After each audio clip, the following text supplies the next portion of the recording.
University of Pennsylvania Press, Jane's publisher, was nice enough to provide a 30% discount off the sales of her book. So if you are interested in purchasing a copy, there are flyers right on that red table. Pick one up, take it home. There's a discount code on here, so please take advantage of that. Second thing, this is our second program of the fall. We're really happy to have everyone back in the building. We have 28 more programs coming up through December. Please come out for something. We've also started our free parking initiative. So if you come to one of our programs here at the Pratt after 4 o'clock at the Franklin Street Garage, ask me for a voucher, free parking. We're breaking down these walls. We're trying to have you come in and be part of this as much as possible. And finally, I'd be remiss not to talk about our September and October programs. There's Compass magazines right there. Pick them up. Take a look at what we have coming up. Next Monday, Vivian's going to join me again to introduce A.J. Verdell, Morgan State University professor and a longtime friend of Toni Morrison. She has a book out about her friendship with Toni called Miss Chloe. So please try to make it out to a couple events this season. We'd really appreciate it. If you can't make it out, hello to our virtual friends. We are going to remain hybrid for the foreseeable future. So you can always go online and register to come to an event virtually. Everything, as always, is free. So thanks again for coming out. And without further ado, our Deputy Chief, my colleague, Vivian Fisher.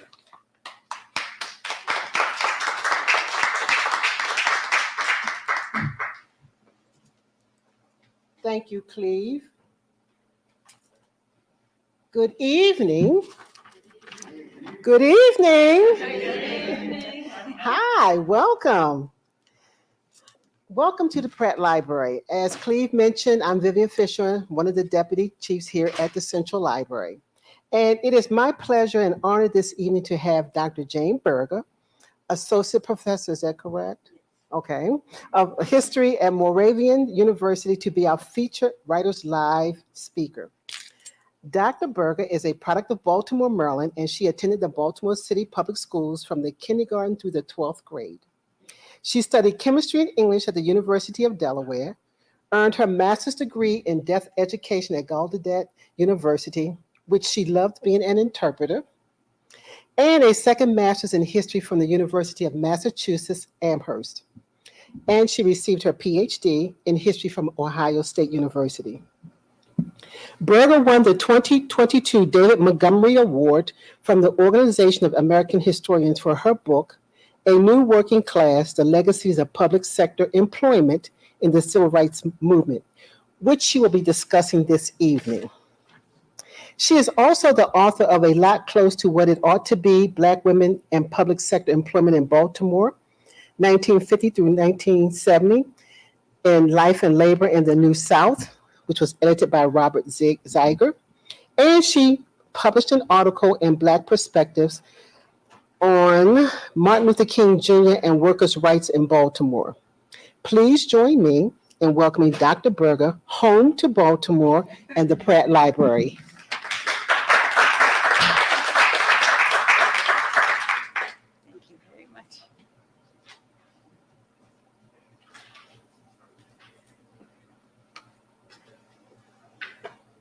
Hello, everyone. I will admit that I do know many of you. And I think I know many of the people online as well. But I am really excited to be here. When you say coming home, it is in many ways, one of which being I used to volunteer here at the Central Library when I was in middle school. I went to 66 Mount Royal Elementary Middle School, and we had half days on Wednesdays. So me and two of my friends would walk over here sharing a bag, if we had any money, of cheese popcorn, and work in the library downstairs. So it's wonderful to be here. It's very exciting.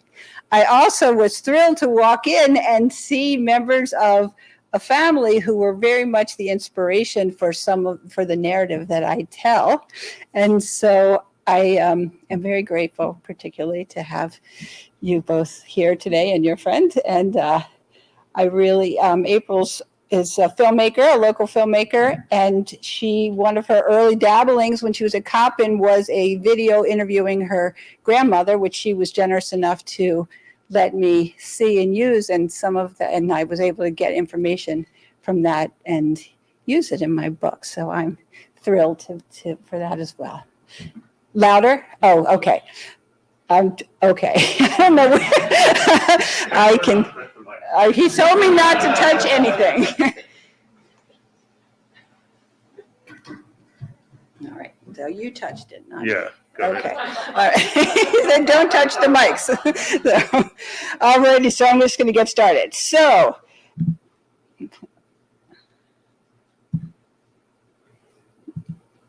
What do I do, Cleve? So there's a little arrow. I see that I'm hitting an arrow. You wouldn't think I teach students, right? So you got a little arrow here. Yeah, that's the arrow. Oh, the up arrow? Yeah. Hey, JP. How about next? Should we do that? There we Okay. go. There you got go. it. Now you're in it. Okay, great. So it's just there. Okay, perfect. So as everyone here knows, and many people online, Baltimore hit the national and even international news with the death of Freddie Gray. And after that horrific incident, the media descended on the city. And one of the refrains that we started hearing about a lot was this idea that we have two Baltimores, and one predominantly white and affluent, and the other African American and predominantly lower income. That was news to people maybe out there, but it wasn't very new to anybody who actually had been living in Baltimore. And in fact, police brutality was not new to anyone who had been living in Baltimore. And one of the people who, here's my other two Baltimores, and here's The Wire. So I just had to put that on there because Larry Gilliard went to the Baltimore School for the Arts and had a featured role there. So I just wanted to put him up. So one of the women who I learned about through reading about what was happening was a woman named Tawanda Jones, who had already been protesting police brutality on a weekly basis because her brother had died in an encounter with police and nothing had happened. So, this is pre-Freddie Gray. We know the Baltimore police were already under investigation by the federal government. And she had a quote that actually I originally wanted to title the book, which is "We Are Not the Enemy." And I just really, when she said that, she was talking specifically about police brutality and what we have in the United States and in cities like Baltimore, the racially biased carceral state. But I think it also speaks to the class and race in two Baltimore's reality as well. There's a way in which Black people in American cities have been criminalized and demonized and kind of been made into an enemy. And one of the things that you can really contrast that with is the thoughts that some people had earlier, for example, in the 1960s.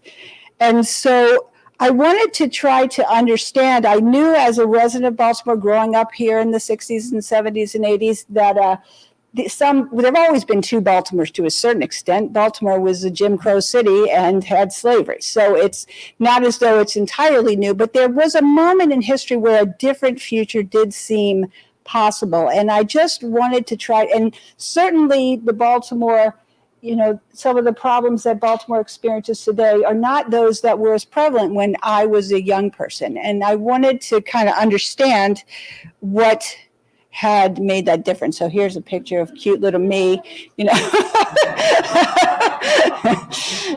symbolize it's in some ways my advisor in graduate school told me that books are autobiographical, and there's a way in which I believe that, because for this one, I'm kind of writing about a city that I care about deeply and problems that are, concern me deeply. So in any case, so the book, which I should say was my dissertation when I was in graduate school, turned into a history book, has really two parts. The first part tells the story of when I was saying a different future seemed possible, and kind of covers basically the 50s and 60s and early 70s.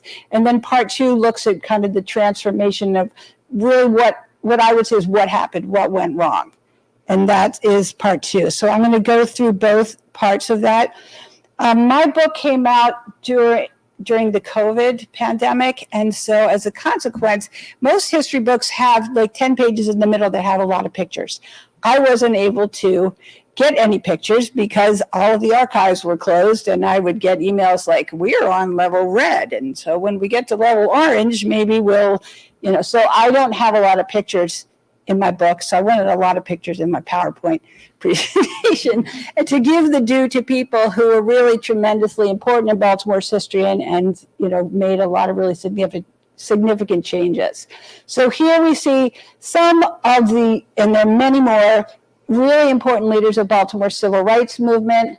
Lily Mae Jackson is on the top left. Her daughter, Juanita Mitchell Jackson Jackson Mitchell is with the graduation gown. Carl Murphy was the editor of the Afro-American, and the Mitchells and the Murphys are names that are on buildings all around downtown, and they're people that you're familiar with. Organizations that were really critical in a lot of the battles that I discuss. The Baltimore branch of the NAACP, Lily Mae Jackson was the president of that for about 35 years. And the Baltimore Urban League actually was very important. Furman Templeton being a leader of that organization, who now that things are open, I might someday find a picture of. And so they had been organized and fighting for decades, really gaining a lot of momentum in the 1930s and 40s.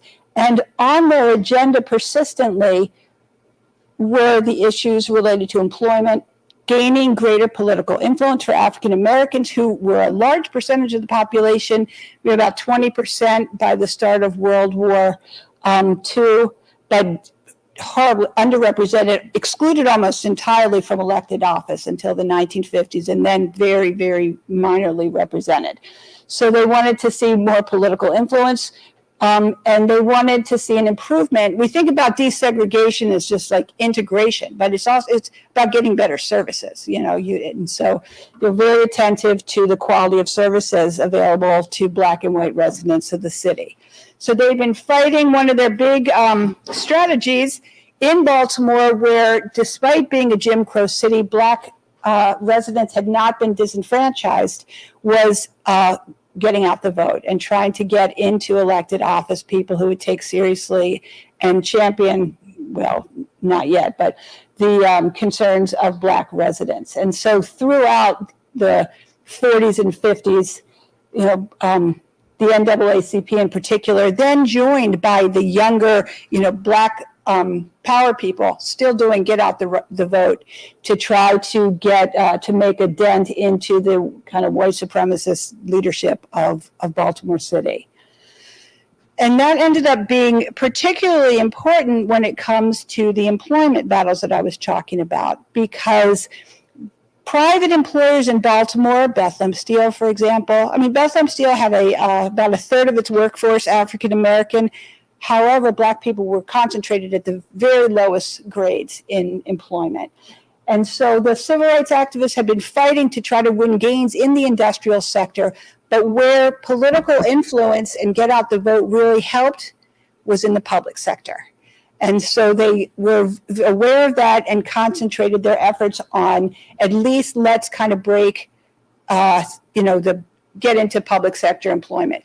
And I will mention, although I have a slide about it later, that included places like Social Security, that included the post office, upward mobility within those branches, and the municipal government. The state government less so, but there were still fights over that. But the big pushes were federal employment and municipal employment. The war on poverty, which was launched in the 1960s, really made a big difference and was something that activists in Baltimore capitalized, because it was an opportunity to score on all three of those goals. There were fights to get Black people into the new jobs that were created by federal funding that was coming into the city, to get Black people in charge of those agencies, and which was a source of employment. It also meant that Black people would have increased, influence over service delivery and policy making and how things were carried out. And it also meant that Black people would be involved in the service delivery and could work to try to improve the quality of services available to residents. So it was kind of like a trifecta. And so pictured here, Perrin Mitchell is in the two pictures on the left. And in case for probably, I don't know how familiar you are with Baltimore's civil rights movement, his name also is on many buildings, but he was the brother-in-law of Juanita Mitchell, who was the daughter of Lily Mae Jackson, who was in an earlier slide. And he was the first director, well, he might not have been first, but he was the most important, significant early director of the Community Action Agency in Baltimore. And so he really was the leader of Baltimore's war on poverty, pretty much. And he was a very cool person who I wish that I had met. But anyway, and then pictured here, other people. Walter Lively is the guy over there on the right in the newspaper article. He was known as Baltimore's Martin Luther King. He was a young activist, critical of the older, by this point in the late 60s, younger Black activists were looking at the NAACP and Urban League activists as like old school, but he also became a public sector worker and he worked for the government, was involved in Baltimore's war on poverty.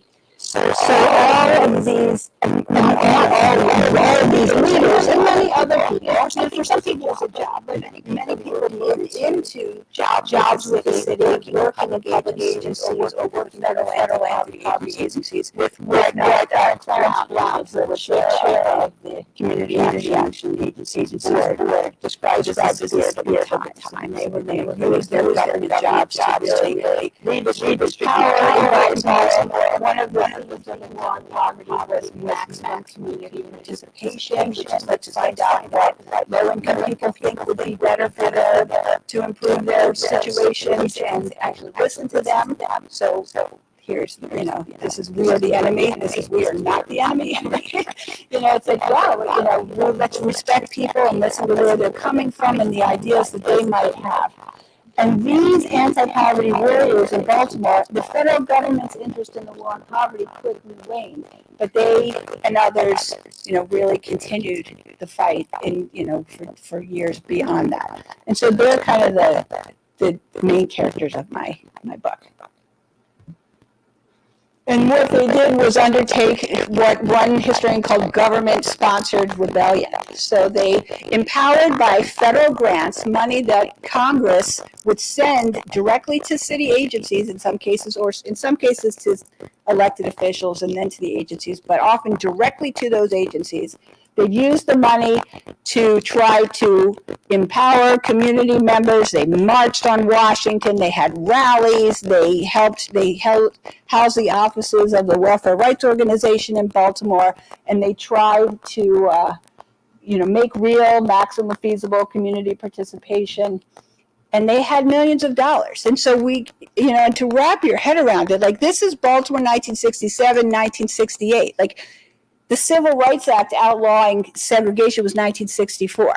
So like within 3 years, they were making really significant changes. And suddenly these white city council members in Baltimore were freaking out. Like, oh my God, all this Black people have all this money and what are they going to do with it? No, they're going to cheat. And of course you can imagine all these agencies constantly having inspections and so forth because of the concern that, the money is going to go astray or they're going to, do whatever the Baltimore City Council even hired a firm to investigate the possibility of rogue grant writing.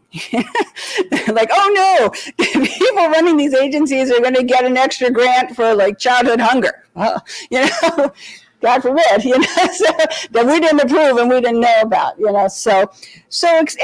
it wasn't only just the getting the grants. There was a new attitude in terms of service delivery. Let's not make low-income people come to a central office downtown. Let's set up agencies in neighborhoods so that social workers and community aides live in the neighborhoods where they work and come to understand their communities better. So a real spirit that's hardly ended poverty, right? But a spirit of concern and enthusiasm and belief that problems could be alleviated to a certain extent.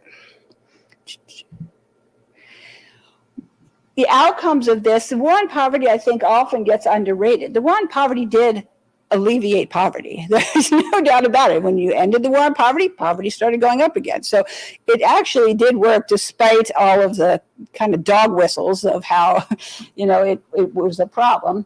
So Baltimore definitely, but you also see other changes happening here in the 60s and 70s with, the public sector employment, for example, being a source of a poverty alleviating source of jobs. Another aspect that I talk about in my book that I won't talk about too much here, but that I think is important, is that a lot of the services that public workers were now delivering and getting paid for were things that Black women had been doing and other women had been doing themselves in the home. So nutrition programs, ease the burden of worrying about how you're going to, feed your family. Recreation programs for children, camps and after school activities. You don't have to worry as much, my kid's going to get into trouble. And these are the very things that mothers had been writing to the city saying, this is what we need. We want our kids to have a safe place to play. We want to have, care for elders. That's who takes care of elders. Women were taking care of elders. And, so there's an alleviation of gendered caretaking that I think is also important because it speaks to the significance of care work that's usually ignored. But anyway. People who were getting these new jobs in the public sector, however, were very aware that public sector employment did not necessarily guarantee a living wage. And so there were already efforts underway in the federal workforce to unionize that eventually met with some success in 1962. And most of us, I'm sure, are familiar with Martin Luther King's famous visits to Memphis, Tennessee, where he marched with sanitation workers and who were organizing with the American Federation of State, County, and Municipal Employees for the right to unionize. ASME, which is the acronym for that union, was active in Baltimore, had been active in Baltimore, prior to that, had been active in lots of other cities.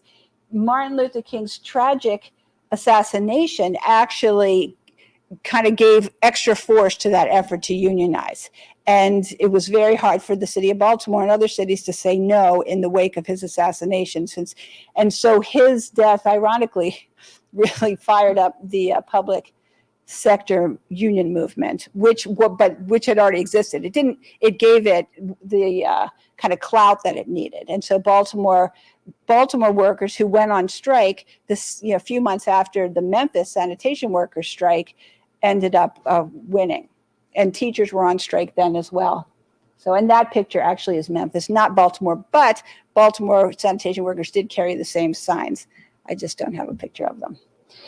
And we think of the, sanitation workers who were, I really wish somebody would be able to tell me why it was that sanitation workers were taking the lead in New York. I mean, they were really big in a lot of places in the public sector movement. And I wonder what it is about sanitation work, like how people get into that they were such leaders in this movement. But and think it's important to remember that women were involved in these campaigns as well, although not as visible, and in related campaigns to unionize service workers. And so the picture on the right is Coretta Scott King, who was in Baltimore shortly after her husband's assassination, working with a union 1199, organizing I think in this case it was nursing home workers. They also eventually organized workers at Johns Hopkins Hospital.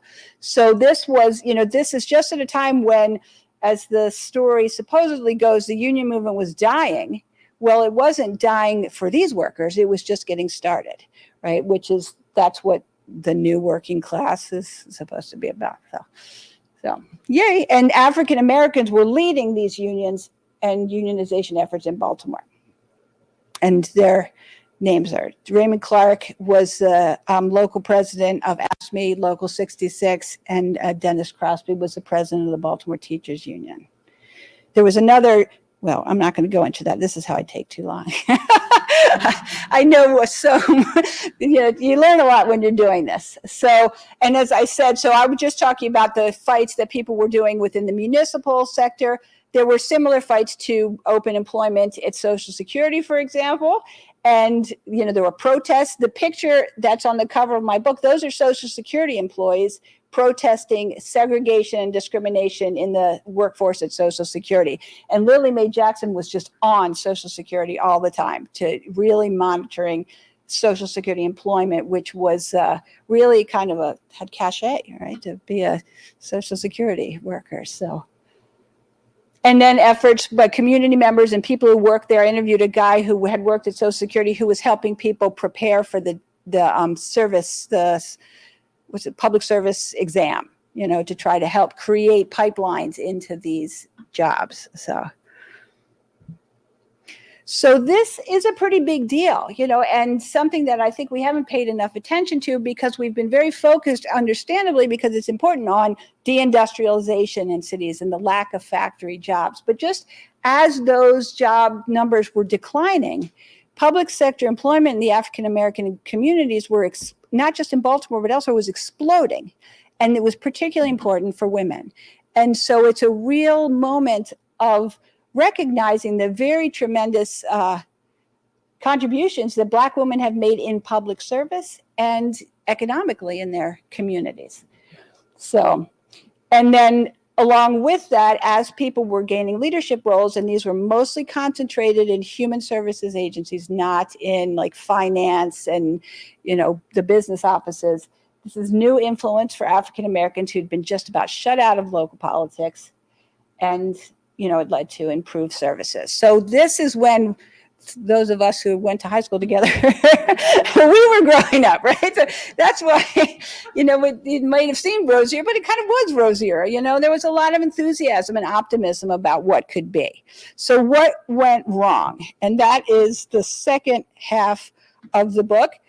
And I'm not going to go into detail about this. Is like, as a professor, it's like, that's way too many words on the slide, but it's really to help me remember what to say. But I want to talk briefly on some global macroeconomic changes that were really significant, on the political realignment that is now very much in your face, but was more subtle as it was slowly happening. And then kind of the last category called white dominated local responses, which I could just say William Donald Schaefer. And so, because that's really that. So in terms of the global transformation, what started happening by the 1960s and 70s is that the United States lost its edge in the global economy in terms of industrial production. After World War II, Europe, Japan, devastated. So the United States, like the post-war prosperity, tragically, was really in large part because the United States didn't have that many competitors, so they got to sell to everybody, right? But that was on the decline by the 60s and 70s. You could really see it. And the government officials, federal officials, trying to maintain the significance of the American economy in the global economy to keep America, as Richard Nixon said, number one, pursued policies that were not focused on kind of revitalizing industry and creating jobs, in like historically good paying jobs, but were more, it was more focused towards creating a stable business climate, creating interest rates that would be favorable to banks and financial investment type transactions, which is what people called the financialization of the American economy. So the strength of the American government was not on, hey, let's get our industry back, let's be competitive, let's retool. It was more on, let's create opportunities for businesses to thrive in a more open, less regulated market. That had some pretty, and this is Democrats and Republicans moving in that direction. And so I kind of show that with a picture of like moving from, that's Bethlehem Steel to, Legg Mason Financial Corp. So clearly, deindustrialization was well underway by then, but that pretty much cemented it. The industries were not going to most likely be revitalized. These things only undermined further Baltimore's likelihood of becoming an industrial strength again.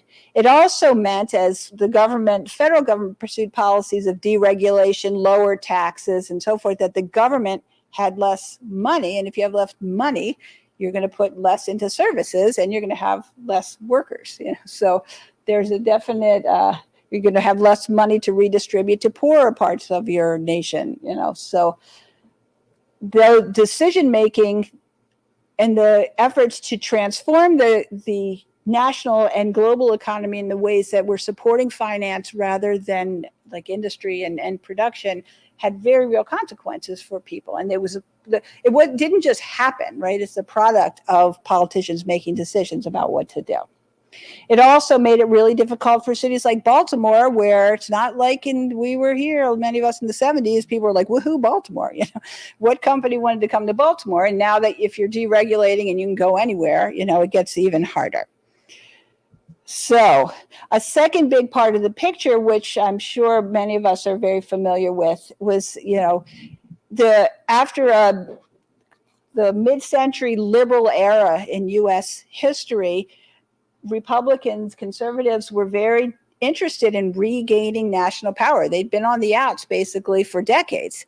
And as one of the tools that they used, and starting with as the first mainstream candidate to employ this, Richard Nixon, was the use of dog whistle politics, the criminalization of Black people, law abiding, meaning white people are the ones that he was interested as opposed, and he had to fight for law and order, which was to kind of signal, the people in cities, Black people in cities who were, whatever, rioting or whatever they thought. The Ronald Reagan would make famous welfare queens, right? This idea that if you're poor, you must be cheating.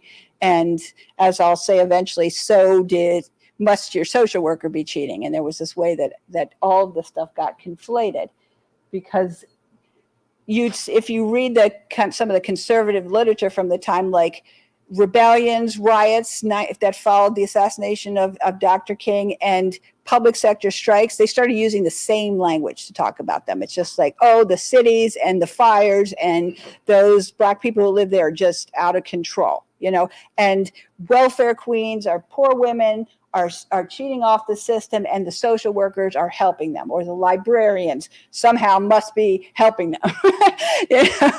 And so there was just this conflation of these factors in this rhetoric. And cities like Baltimore are welfare queens of the nation because they suck the resources from the rest of the country by needing so many services. So this whole rhetoric was really born during this period. And from public sector workers' perspective, people who are out there fighting, suddenly they're the subject of the vitriol. Policy-wise, the ways that some of these changes were enacted were through, and this is so kind of boring policy wonky, but I'm just going to tell you anyway, the adoption of what Richard Nixon called new federalism, and then Ronald Reagan had as new federalism. And basically this was kind of a reassertion of states' rights. And so if you think about what had been happening during the civil rights movement, the idea is we need the federal government making decisions because the states, southern states, cannot be trusted to do things fairly. So federalism, this assertion of federalism, of states' rights, was a way to try to redirect power away from the federal government and back to the state level. And so initially, Nixon's new federalism was so clearly a response to the war on poverty. So I was saying earlier, Perrin Mitchell had millions of dollars when he was running the Community Action Agency, and they were hiring, people were doing self-help housing and cleaning up neighborhoods and rebuilding houses. What Richard Nixon's idea of his federalism was take those federal grants that used to go to agencies, put them together in what's called block grants, and give them to the elected officials. So that basically it's taking the money away from where Black people had gained and fought to have influence over city politics and give it right back to the white elected officials. In Baltimore's case, it was William Donald Schaefer. And then Reagan's was just give it completely to the states. And where by that time, Baltimore and other distressed cities, as they were called, their population was shrinking. So they have a smaller elected group in Annapolis, in our case, to be able to fight for, a share of the pie. So, and the other thing that happened during this period is Democrats, in particular Jimmy Carter, stepped back from redistribution and towards trickle down. So Carter's big contribution to urban policy was called Urban Development Action Grants. And that's where we get Harbor Place and a lot of the revitalization that happened in that area. So the Democratic Party, by its national leader, moving away from redistribution and towards trickle down. So as I've suggested this, so we have these public sector workers who are fighting and their union officials to try to kind of crack the back of many of the problems that the city has. You have reduced spending on what they're trying to do, renewed investment in trickle down remedies, redevelopment, physical redevelopment, infrastructure redevelopment, and not people redevelopment. And at the same time, this is where you get the start of the war on crime, and then which will turn into the war on drugs and increased spending on policing, surveillance. Many of us remember, the introduction of those helicopters that would shine those spotlights, like that's the money was from this, the federal government in this increase. So we're seeing like social workers' influence and power, or social service people's power going up, and criminal justice, influence going up. And so here in Baltimore, those changes meant that when it was going to the local officials, that meant that William Donald Schaefer, mayor at the time, William Donald Schaefer, was the one who got to control a lot of the decisions that were going to be made. He won the election in a contest that pitted him against two African Americans who sadly split the black vote, even though that was going to be a year that Baltimore was going to have a first black mayor. And he won the election. Anybody who was around knows that he was, certainly popular. I mean, he kept winning elections. But what people also didn't know is that when it came to some of these trickle-down decision-making processes, he created what became known because of a Sun newspaper expose as the shadow government. And so what he would do is take the grants, and they would be organized by public-private corporations that were public, so they could exercise like eminent domain, but they were also private, so they didn't have to go through city council necessarily. So a lot of this money that was coming into Baltimore was being used in ways where the decision making was not democratic in the least. And so when word came out, the city council was like, what has been going on? Like, how did we not know about this? And so with that process, you get the introduction of the use of tax incentives and other kinds of ways of luring businesses to cities with, well, you won't have to pay this tax and you don't have to pay that tax. It also required him to keep a close eye on the bottom line in Baltimore and watch the credit rating of the city, which meant if you have to tighten your belt on city services, that's what you do, because you need your Moody's credit rating to make sure that you're going to be able to get the businesses interested in your cities. And so when within the last few years, Amazon had its big contest of what city, and every city was like, vomiting benefits that they would give them. This is the change where Baltimore is a leader in getting that going. And it was a race to the bottom, really. And it's really, and so Baltimore, where it came out, I was so excited to see that people were talking about it, was in the Port Covington TIF.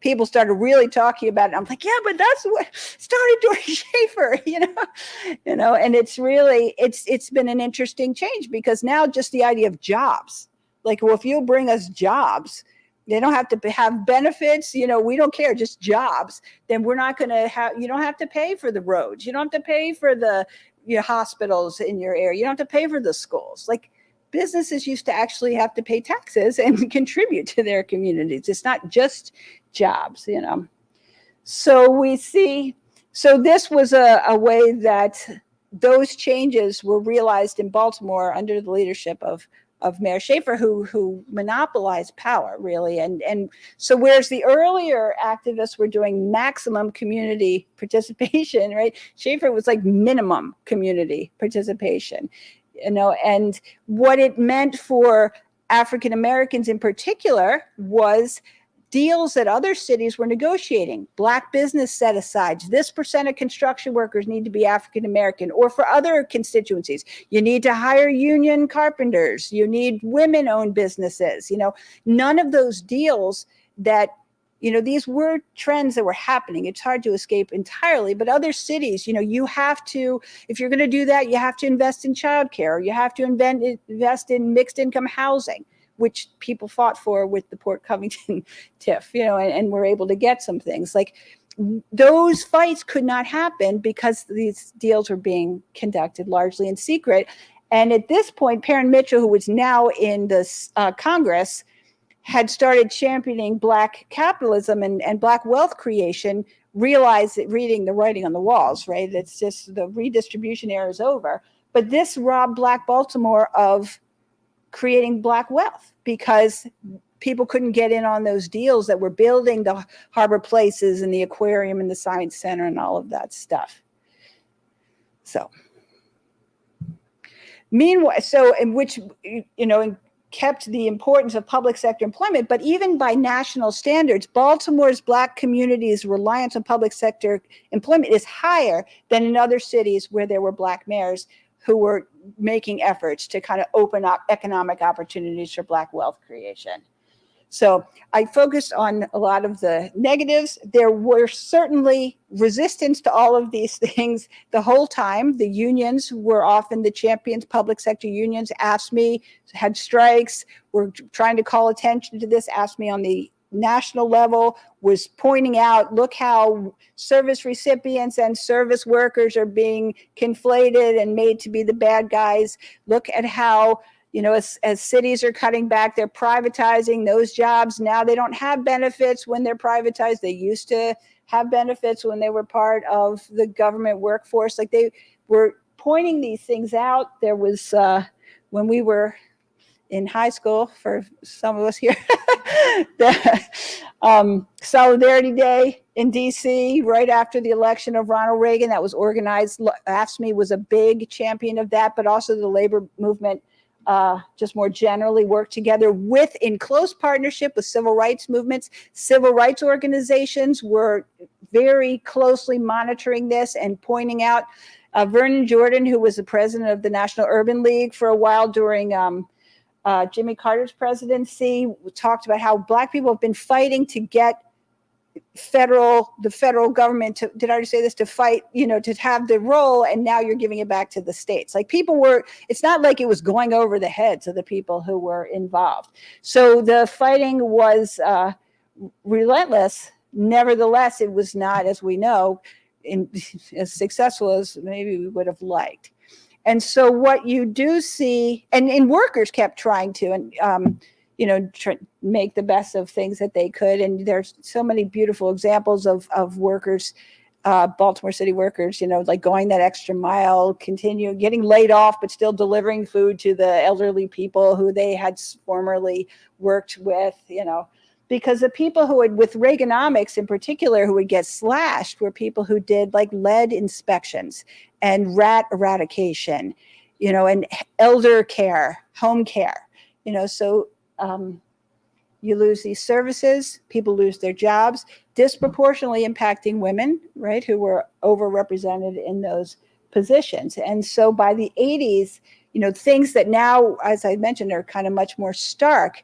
This is, to me, the origin story of how we got to the TIFs, how we got to the fight for a living wage. Baltimore, speaking of the resistance, Baltimore led the way in living wage. Baltimore was the first city with a living wage. Kurt Smoke was like decriminalization of drugs. Like, there were a lot of good ideas in Baltimore and people were fighting.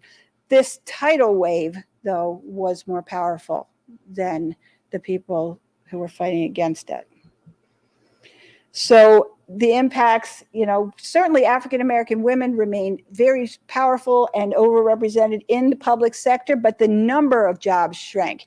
And so it became difficult, for example, even for people whose parent had worked in the public sector to get into one of those jobs, when they were on the job market, because, it was shrunk. Social Security was slashed under Reagan because of so much red tape.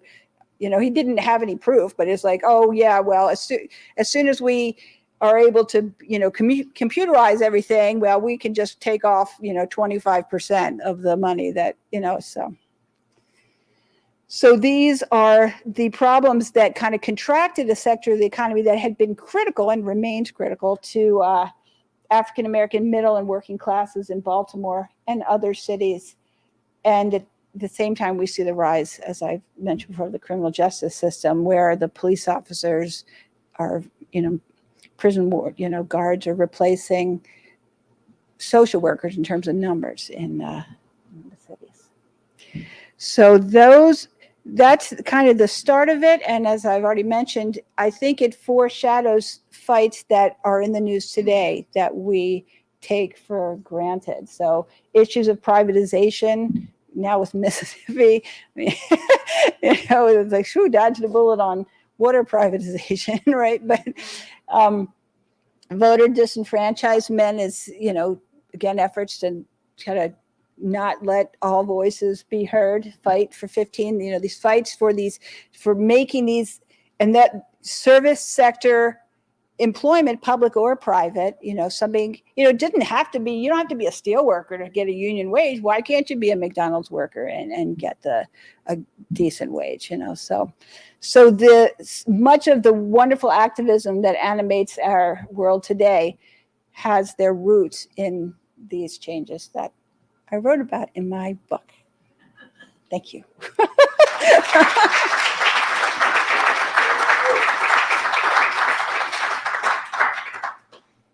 So we have about 15 minutes for Q&A. This microphone does not amplify, but it does go to our virtual audience. So if you have a question, raise your hand. I'll pass this along. One other note, in about 5 or 10 minutes, you're going to hear an announcement that the library is closed. That is not for you. We are still open in this room. So just FYI. If you have a question, please raise your hand. I'll pass you the mic.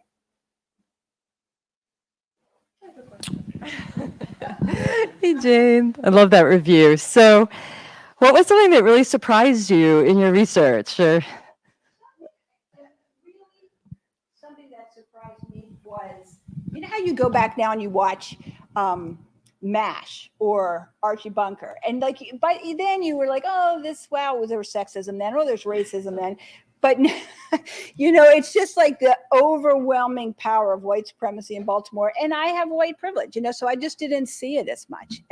Or Mayor Schaefer, like I grew up in Baltimore, he was lovable Mayor, quirky, riding around in his car, and to just come face to face with the decisions that he made that just neglected, Black Baltimore and just voters, just was real. I didn't know about that group, so thank you for that softball. Jane. Hey, Lisa. Okay.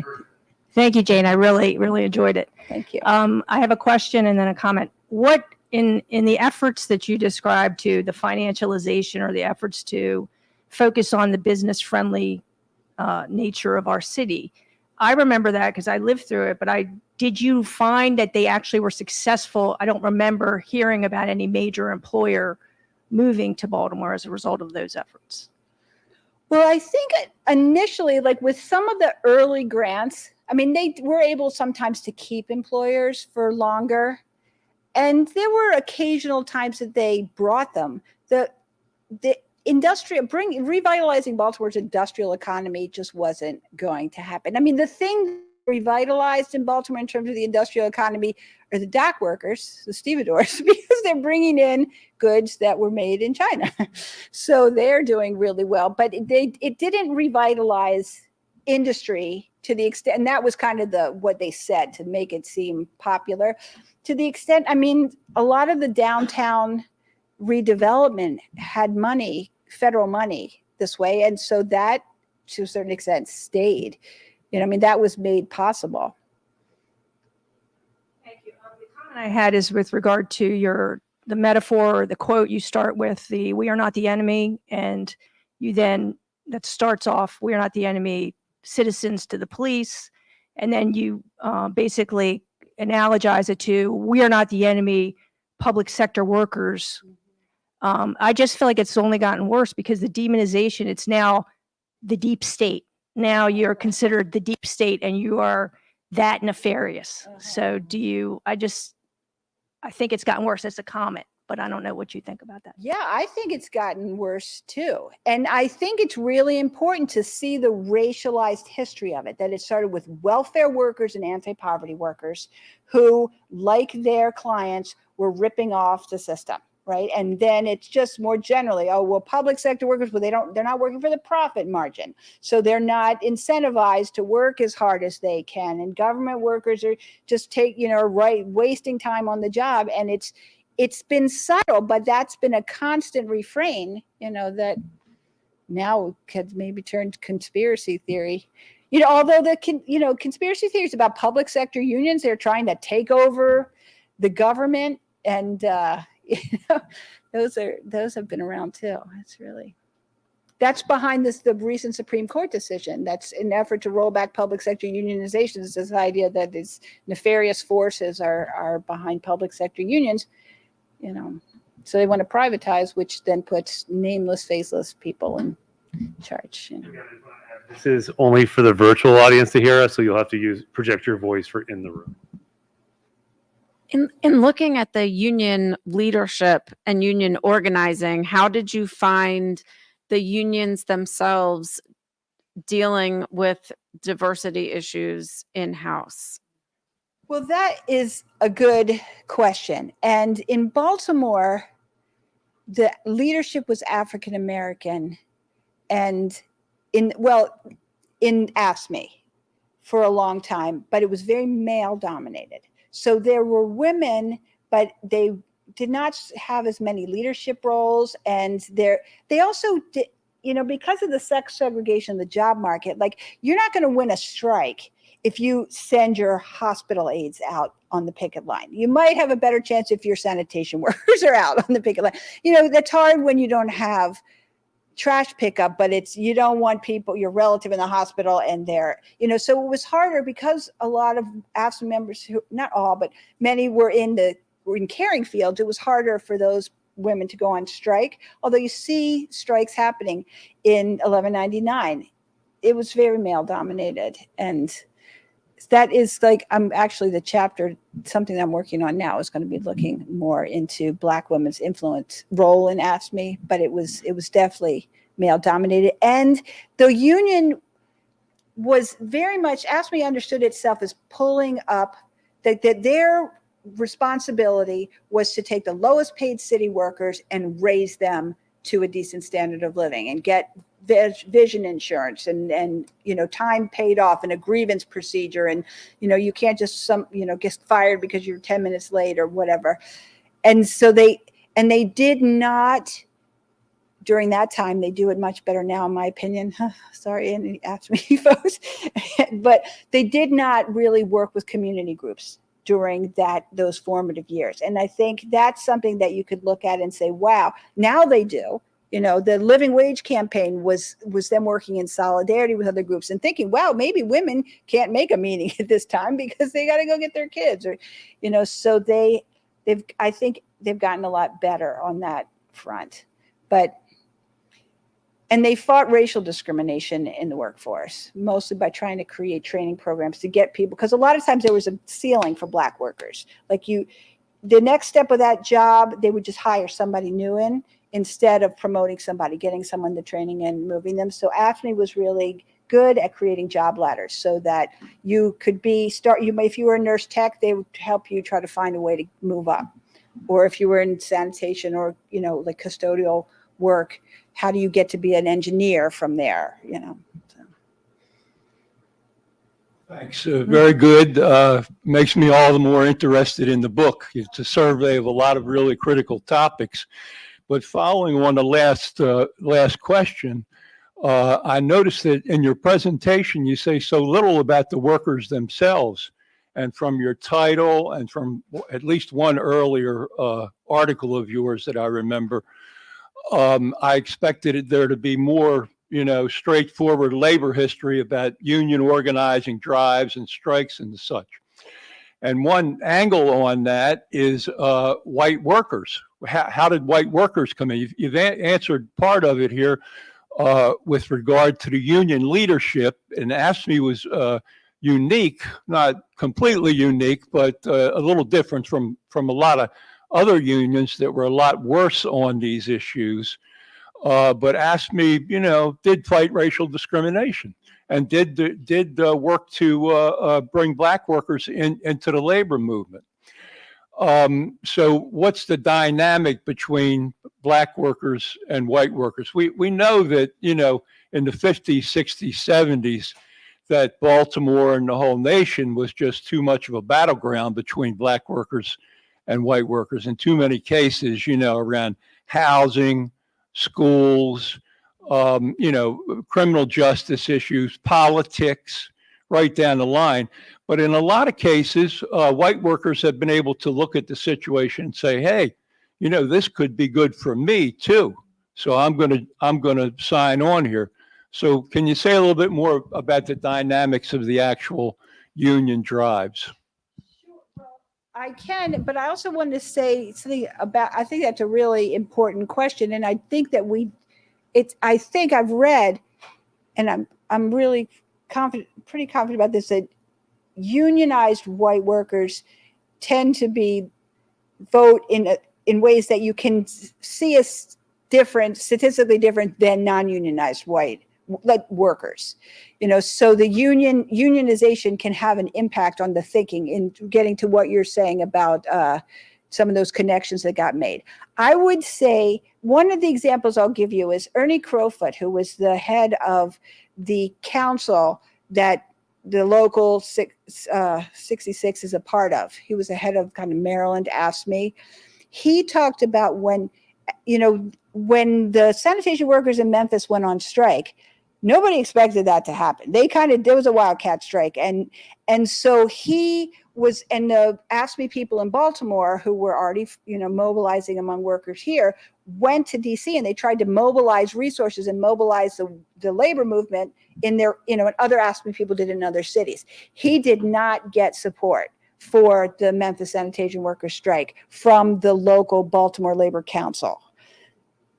And there are ways that, AFSCME and public sector worker unions felt like second-class citizens in the labor movement, that they were looked at. But it's kind of a divide and conquer that I think is really sad, because some of the targets with those dog whistle politics against public sector workers were to woo union white workers and industrial workers, and what to me is very sad is the extent to which Democrats went along with that. They allowed their own electorate to be divided. Because as I said, the white unionized workers, with the influence of their organizations, vote more liberally, just to speak, than others. And so that there's a way in which Democrats have really shot themselves in the foot and started doing this by jumping on that bandwagon of, too much welfare, too much, the public sector unions are draining our cities, and they contributed to a rhetoric that created a gash in the working class, I think. So I don't know does that get enough of what you were saying?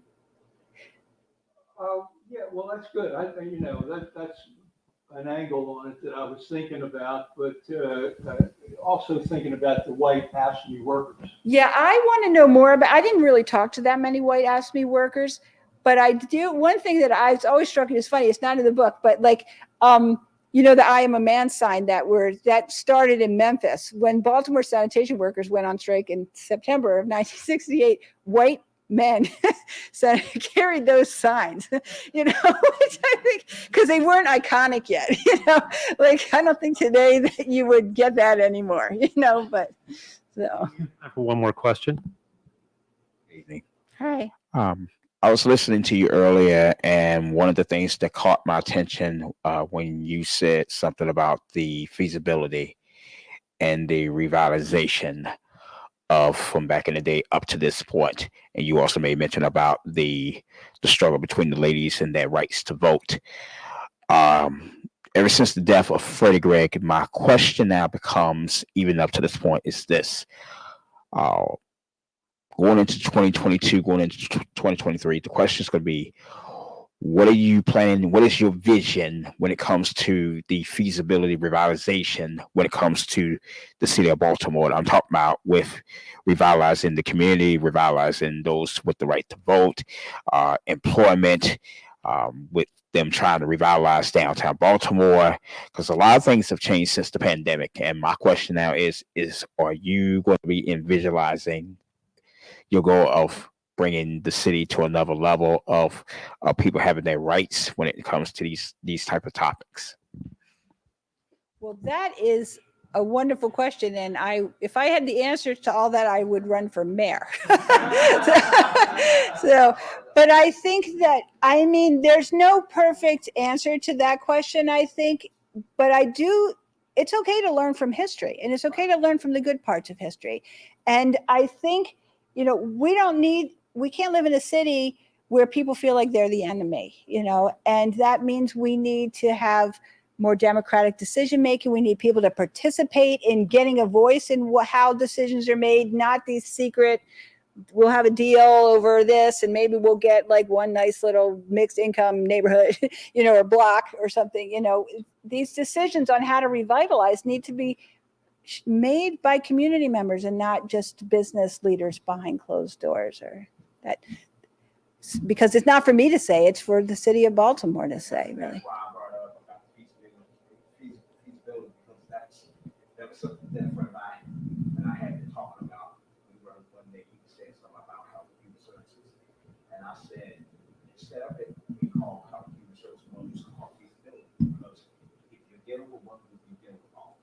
Mm-hmm. So, I mean, valorizing the community, helping people find employment, helping people deal with the co-relationship from the issues, whatnot, what have you.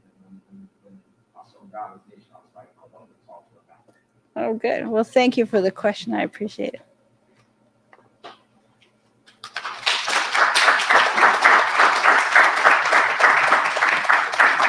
Thank you, Dr. Berger, for such an illuminating study. I learned a lot this evening. For those of you who have a copy of her book, she will be able to sign it this evening. But for those of you who do not, please take advantage of the University of Pennsylvania Press 30% off discount. We have some at the table for you. Thank you so much. This was wonderful. Thank you all for attending.